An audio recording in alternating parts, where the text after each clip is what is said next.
Magandang araw po sa inyo lahat. Ito po inyong lingkod ay Freddy sa Facebook at facebook.com/Freddy and at sa Filipinos America Vlog in YouTube at Filipinos America Vlog in YouTube channel. Kung di pa kayo nakapag-subscribe, just press the red button below and you will be connected and it's all free and you will be a subscriber to my channel. And please put the notification bell so you will be alerted whenever I upload a new video. Most of the time I'm doing video on a daily basis, sometimes one or two or even three videos on a daily basis. Okay, and give me a big likes and also give me a comment in Filipino or in English.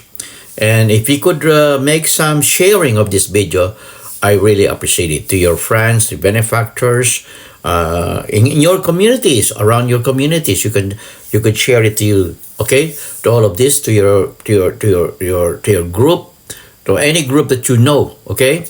So many people will be share with this video, okay. Ito po ay paninira na naman araw-araw na ginagawa nitong si Maharlika. Maharlika is always on the top. Pinagmamalaki niya na marami siyang nanonood. Dito lang umabot na doon sa isyong ito, umabot na ng 118,647 views. Napakarami at maraming naniniwala sa kanya dito sa Amerika na kanyang sinisira ang samahan at pinaghihiwalay niya ang mga Pilipino, at ito ay isang propaganda na ginagawa ng China for many years already in different countries para sirain ang pagkakaisa. Bayaran ho siya. Bayaran ho ito. Hindi ho gagawa nito kundi bayaran. At yung kanya sinasabi na may papatay sa kanya, naniniwala ba kayo? Hindi ako naniniwala. At saka siya ay bumaliktad bigla. Dating pro-Marcos to, ngayon kinakalaban niya lahat ang dyan sa Pilipinas. Ito ang aking ngayon ay tungkol sa PCSO. Alam ba niyo ang PCSO ay may nanalo sa loto, at ito ay naging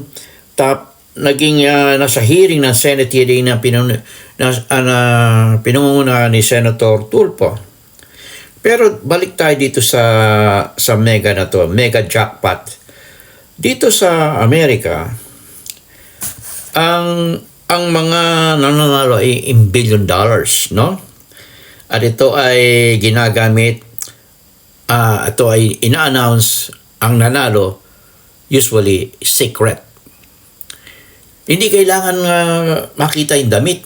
Hindi kailangan makita yung kanyang kasuotan, kung anong kulay, o inedit ba. Ito ang kine-question Ito ang kine-question. Paparinig ko lang sa inyo. Alexa. Sandali lang po, Obteniendo colombiana en México. Hey, stop.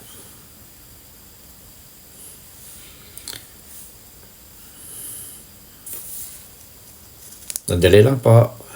Sure. Okay, edited. Okay, inamin niya. Nakita niyo yung picture na yan? Edited.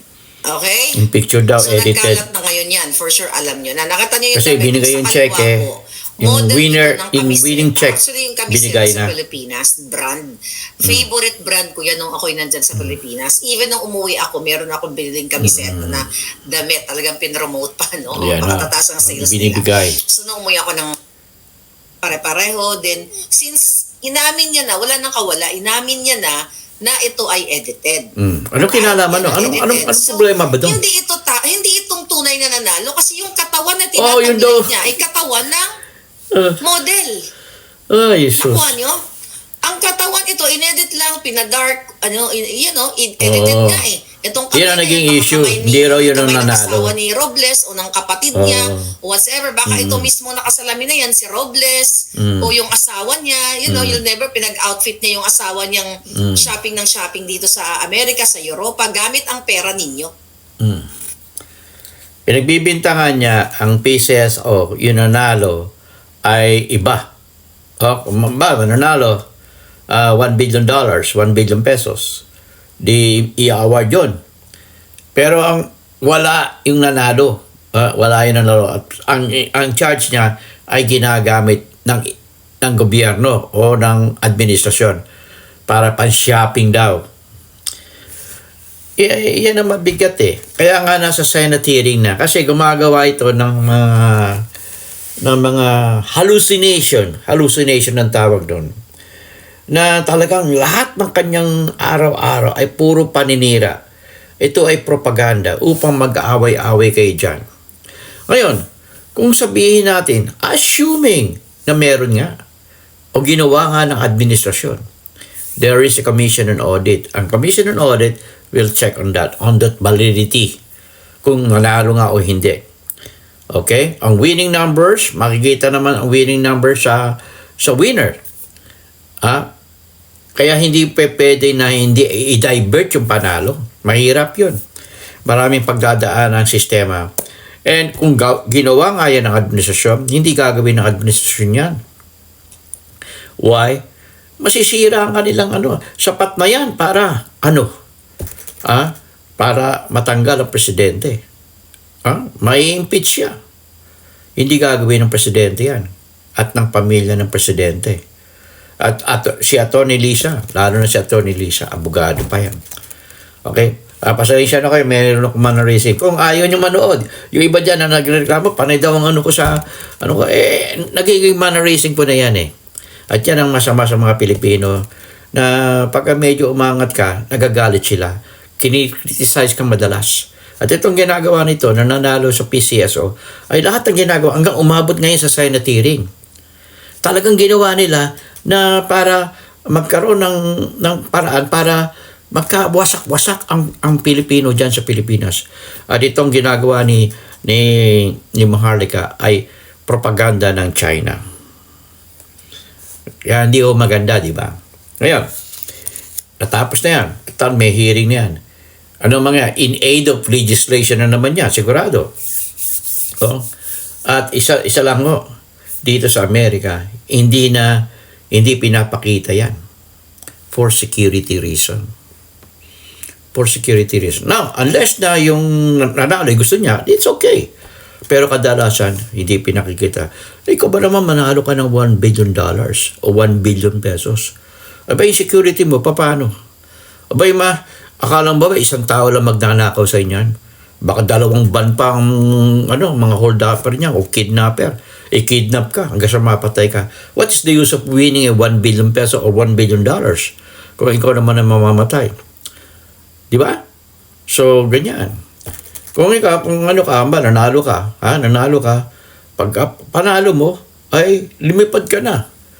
Unti-unti mo, kasi hindi mo naman pwede ilabas yan sa Pilipinas ng biglaan. Unti-unti mong kunin. Yulog mo sa bangko at kunin mo unti-unti. Hindi ka papayagan ng gobyerno na kunin mo ang pera at dalhin mo sa ibang bayan. O kaya pumunta ka sa isang lugar na tahimik at well secured ka. Kaya mahirap din manalo, kalaban nyo. Mahirap din. Pero ito ay sinisira. Hindi, ang naninira ito si Maharlika. Ginagawa niya lahat para makagulo dyan sa Pilipinas. Ginagawa niya. Pinagmamalaki niya na meron siyang 100,000 viewers. At yun ay kumakalat, nanganganak yan. Parang pyramid yan kasi. Parang pyramid, guys. Bawa, itong video to, sinare mo sa iba. Manganganak yan. Yung kabilang nakatanggap niya, isi-share niya sa iba. Ganon. Ngayon, kailangan si Maharlika ay may makatakbo. Nakatulad ko. Isa man lang ako na maliit man lang ay nakakapuwing din, di ba? Nakakapuwing. At ito ay si Maharlika ay walang tigil sa paninira. Araw-araw yan sa ginawa ng Diyos. Ayaw niya makita na ang administrasyon ay umaangat. Ayaw niya makita na ang bansa ay umaangat. Ito, ang pangalawa kong topic. Pagsamahin ko na lang, no? Shout out nga pala kay Simpleng Tao Batang Romblon. Maganda ho yung kanyang shout out ko yan. Simpleng Tao Batang Romblon. Okay? Yan. Magaling ko din yan na vlogger. Kaya lang medyo tahimik lang yan. Kaya pakisuportahan lang din yun. Okay? Ngayon, ang ating Pangulo ay, bagamat ito ay naninira si Marlica, ay ating presidente ay miniting ang Private Sector Advisory Council para sa tourism. Din yun, nagko-concentrate ang ating presidente sa tourism. Tourism. Kasi kailangan pag may tourism, gumaganda ang ekonomiya. Di ba? Maging katulad tayo ng Thailand. Ilan ng Thailand is about 40 million tourists. Tayo ay 5 million tourists. Kita naman yung economy ng Thailand. Samantalang itong si Maharlika at isang mga pro-China ay sinisira ang economy natin. Kung ano sinasabi na sa gobyerno, ayaw nilang umangat ang mga Pilipino. Pag nakakita silang balita, katulad dyan sa Pasig River, na pinagaganda na ngayon ng ating Pangulo, ayaw nila yan. Ayaw nila. Okay? Ngayon, ito ay miniting na ating presidente sa State Dining Room ng Malacanang Palace, dated January 18. So, ano yun ito ngayon, 19, Jan, 18, kahapon. No? At ito ay kinumbinya yung mga key official from the Private Sector Advisory Council or PSAC to discuss tourism updates. No? Okay. Yan o, ang PSAC. Itong PSAC ay pinakita niya yung kanilang mga showcase na ang commitment nila is to sustainable development and cultural preservation. So, kita niyo ang ginagawa ng ating Pangulo. Yung iba sinasabi na tamad daw ang Pangulo. Ito si Marlica, tamad daw. Tamad daw ang ating Pangulo. Ibibiyaya nga na naman sa Marso si Pangulong Marcos punta naman sa Germany. At ito naman to, si Maharlika, sinasabi niyang may pagagamot daw. Sus, kaya walang katigil-tigil. Palagay ko ito ay may tama na may tama na. At talagang masama ang loob niya na hindi siya nabigyan ng posisyon dyan sa Los Angeles, California sa ating consulate office, consulate general office dyan sa Los Angeles, California. Gusto niya siguro maging consulate general na hindi siya napagbigyan. Kasi wala siyang kakayahan, wala siyang qualification. Isipin mo, kung ikaw ay pupwesto sa gobyerno at nandiyan pa sa Amerika, ay malaking problema ka na imbis na makatulong ka sa gobyerno upang mag-imbok ng tourism at ang investment dyan sa Pilipinas, ikaw ang magiging hadlang. Kasi yung sarili mo sa Consulate General, ikaw ang picture ng Pilipinas. Kasi dyan sa Consulate General na yan, office, dyan sa Los Angeles, California, pag pumasok ka dyan, wala ka sa Amerika. Nasa poloob, nasa Pilipinas ka. Yan ang dahilan. Kaya hindi pa pwedeng ang ilalagay mong tao dyan ay walang qualification. Pwede pa siguro sa Pilipinas, pwede. Pero pag nasa loob ka, lalo at Amerika, kailangan kwalipikado naman. Hindi pa pwedeng wala. Meron nga ako dito sa Texas Yung iba hirap na hirap Pag nasa foreign service ka, you should be good in English. Yeah, you should be good in English. You should be at least fluency. If not you're fluent, but you must be articulate. Okay, and you know all kinds of information regarding the Philippines. Because once you are working in a consulate office, you are what they call ambassadors. Kumbaga, ambassadors ka dyan, o lahat ng information na ibibigay mo sa Pilipinas ay maganda. Hindi ka tulad si Maharlika. Pinalalabas niya na masasama ang mga Pilipino dyan. Although, itong ginagawa ng ating gobyerno dyan sa Pilipinas ay napakaganda. Ang economy natin ay pinupuri tayo ng World Bank at ng IMF, International Monetary Fund.